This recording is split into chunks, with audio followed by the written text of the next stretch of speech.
Hi friends, அஸ்ஸலாமு அலைக்கும். இன்றைக்கி நம்ம பேக்கெட் நூடுல்ஸ் தான் எப்படி செய்கிறதுங்கிறத பார்க்க போகிறோம். நம்ம சேனலில் ஆல்ரெடி 3-4 வெரைட்டி நூடுல்ஸ் வந்து நான் போட்டிருக்கிறேன். இது வந்து இன்னொரு மெத்தடு. எல்லாமே ஒரே மாதிரியே இருக்காது, ஒவ்வொன்றும் டிஃப்ரெண்ட்டாக தான் இருக்கும். இப்போ ஃபஸ்ட்டு நான் ஒரு பாத்திரத்தில் தண்ணி வந்து சூடு பண்ணிக்கிட்டேன். கொதி வர ஸ்டேஜில் நம்ம பேக்கெட் நூடுல்ஸை வந்து போட்டுக்கலாம். நான் இந்த மாதிரி தனியாக வந்து வேக வச்சு தண்ணியை வந்து இருத்து தான் நான் செய்வேன். நூடுல்ஸ் செய்யும்போது ஒரு சிலர்லாம் அதுலேயே போட்டு குக்கரில் போட்டு விசில் விட்டு செய்வாங்க. எங்களுக்கு வந்து இது ஒரு மெத்தட்னா இதுவும் ஒரு மெத்தடு. இந்த மாதிரியும் நல்லாயிருக்கும். நான் எப்போவுமே இந்த மாதிரி தண்ணியை வந்து கொதிக்க வச்சு தான் நான் கீழே ஊற்றி விட்டுக்குவேன். கீழே ஊற்றியும் நான் மறுபடியும் ஒரு தடவை வந்து ஒரு அலசிக்குவேன் நான் நூடுல்ஸை. ஏன்னா நான் அப்படியேவும் போட்டு செய்ய மாட்டேன்.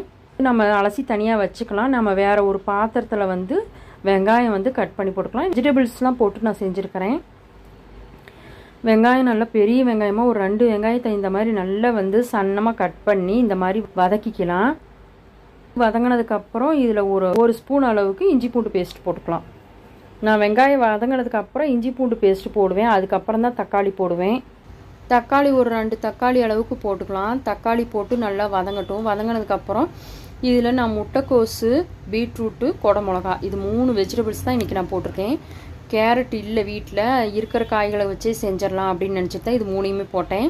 கேரட் இருந்தால் கேரட் போட்டுக்கோங்க. வெஜிடபிள்ஸ்க்கு தேவையான அளவு உப்பு போட்டுக்கலாம். உப்பு போட்டு நல்லா வந்து இந்த மாதிரி மிக்ஸ் பண்ணி விடுங்க. லைட்டாக தண்ணி தொளிச்சு இதை வந்து நம்ம மூடி போட்டு வேக வச்சுக்கலாம். அதிகமாகலாம் தண்ணி ஊற்றிடாதீங்க. இப்போ மூடி போட்டு நல்லா வேகட்டும். இப்போ வெஜிடபிள்ஸ்லாம் நமக்கு வந்து நல்லா வெந்துருச்சு. இதில் வந்து நான் நூடுல்ஸ் பேக்கெட்டில் இருக்கிற மசாலா தூள் தான் நான் வந்து இதில் வந்து ஆட் பண்ணியிருக்கிறேன். நீங்கள் உங்களுக்கு வந்து செப்ரேட்டாக கூட நீங்கள் மிளகாத்தூள் வந்து போட்டுக்கலாம். போட்டதுக்கப்புறம் இதே மாதிரி நல்லா வதக்கி விடுங்க. கொஞ்சோண்டு நான் வந்து தேங்காய் எண்ணெய் ஊற்றிக்கிட்டேன் கொஞ்சம் ஃப்ளேவருக்காக. கொஞ்சம் மசாலாத்தூள் போடவும் ட்ரையாக இருக்கிற மாதிரி இருந்துச்சு, அடியில் பிடிக்க ஆரம்பிச்சிச்சு. அதனால் நான் வந்து கொஞ்சோண்டு தேங்காய் எண்ணெய் ஊற்றிக்கிட்டேன். இப்போ வெஜிடபிள்ஸ்லாம் வெந்ததுக்கப்புறம் நம்ம வடித்து வச்ச நூடுல்ஸை வந்து இதில் போட்டுக்கலாம். நம்ம இந்த மாதிரி வெரைட்டியாக டிஃப்ரெண்ட்டாக நம்ம பசங்களுக்கு வீட்லேயே செஞ்சு கொடுத்துட்டோம்னா நம்ம பசங்க ரோட்டு கடையிலையே சரி, வெளியிலையும் சரி, ஹோட்டல்லையும் சரி போய் வாங்கி சாப்பிட மாட்டாங்க. நம்ம வீட்லேயே நம்ம இந்த மாதிரி நல்லா ஹெல்த்தியாக ஆரோக்கியமாக செஞ்சு கொடுத்துடலாம். ஏன்னா பசங்க இந்த மாதிரி ஸ்ட்ரீட் கடையில் இருக்கிற ஃபுட்டை தான் ரொம்பவே விரும்பியும் வந்து கேட்குறாங்க. இந்த மாதிரி வேணும் அந்த மாதிரி வேணும்னு நம்மளாக பார்த்து வந்து செஞ்சு கொடுத்துட்டோம்னா அதிகமாக எதுவுமே போய் வாங்க மாட்டாங்க. நம்ம பசங்களோட ஆரோக்கியத்தை நம்ம தான் பாதுகாக்கணும்.